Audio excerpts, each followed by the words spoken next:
Honolulu's ballooning rail budget is prompting a financial field trip. 4 city council members are heading to Washington, D.C. with their hands reached out. KITV4's Andrew Pereira on top of the rail's financial struggle, and you've been breaking news on this. Well, Yunji and Paul, as projected cost overruns approach $1 billion, a new source of funding is desperately needed. Council members going on the trip to D.C. say it may be time to start cutting all the nice-to-have extras.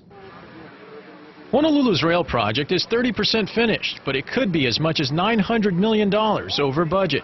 With cost overruns continuing to escalate, the city might want to reconsider a $5 million art program. Councilman Trevor Ozawa spoke to the Transit Authority. They said that, it's something that they can cut out, but it's not going to make a big difference in the overall cost of the project. In a statement to KITV4, Hart said, "We are looking at everything to cut costs, but the fact that the community has voiced its support for the Art in Transit program will certainly be taken into consideration."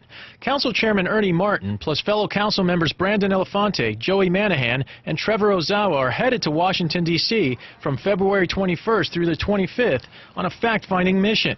Meet and greets in our nation's capital won't reduce the cost of the rail project, but Martin hopes it leads to more federal funds. Of particular concern is how to replace $210 million in federal bus funds that both the City Council and Mayor Kirk Caldwell have said cannot be used for rail.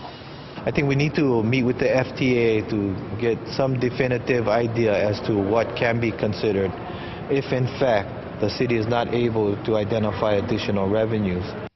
In a meeting with federal transit officials earlier this month, Caldwell explored the idea of using as much as $100 million in federal highway funds to help offset the rail project's anticipated deficit. Council members hope to explore that idea even further.